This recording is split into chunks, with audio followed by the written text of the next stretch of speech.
Kumusta na kayo? Aking mga anak na aking minamahal. Ako si Maria na inyong ina ng inyong Panginoon Jesus. Kayong lahat na tinawag ng Diyos, kayo'y mapapalad sapagkat ang biyaya ay patuloy na ipinagkakaloob ng Diyos sa bawat isa sa inyo. Pinasasagana ang inyong mga buhay sapagkat sa inyong paglilingkod, sa inyong pananalig at pananampalataya sa Diyos, tunay na hindi kayo pababayaan ng Diyos.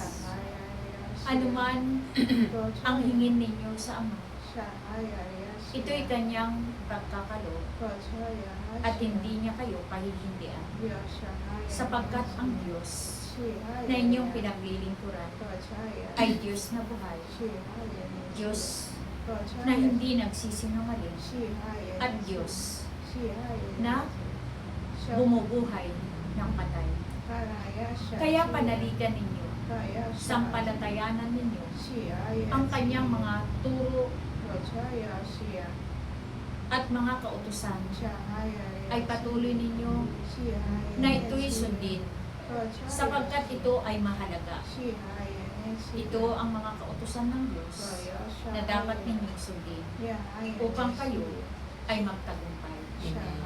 Kaya nawa aking mga anak na narito, naway ang mga binhi na inihasik sa inyong mga puso ng Ama, nawa ito ay lumago at mamunga upang makamit ninyo ang katagumpayan ng inyong mga buhay. Patuloy na naway taglayin ninyong lahat ang mga bunga ng Espiritu Santo upang kayong lahat ay kayo'y pagpapalain ng Diyos. Kaya kayo na narito, kayo'y patuloy na manalangin. Manalangin kayong mabuti. Ipanalangin din ninyo ang mga kaluluwa na ngayo'y naghahanap ng kaligtasan sa kanilang mga buhay. Sapagkat nung nawalan sila ng buhay, sila'y hindi nakahingi ng kapatawaran sa Diyos. Kaya sa pamamagitan ninyo na mga lingkod ng Ama, kayong lahat ang magbibigay ng kaligtasan sa kanila sa pamamagitan ng inyong pagdarasal ng aking banal na Santo Rosario. Kaya huwag kayong mapagod, aking mga anak, na maglingkod sa Diyos habang kayo'y nabubuhay, sapagkat hindi niya kayo pababayaan.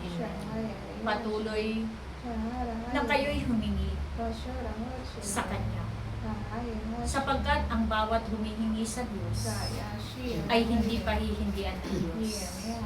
Ang bawat kumakatok sa Diyos ay pagbubuksan ng Ama.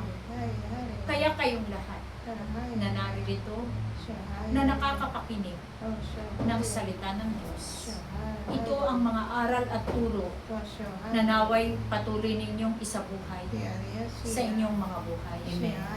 Kayo ay mag-alay ng inyong mga sarili sa paglilingkod sa Diyos at hindi kayo mabibigo. Patuloy niya kayong pagpapalain, pasasaganain habang kayo nabubuhay dito sa mundo nito. Salamat sa inyong paglilingkod. Salamat sa pagganap ng mga tungkulin ninyo sa Diyos at kakamtin ninyo ang biyaya at grasya ng Diyos. Salamat sa inyong lahat. Praise Yahweh.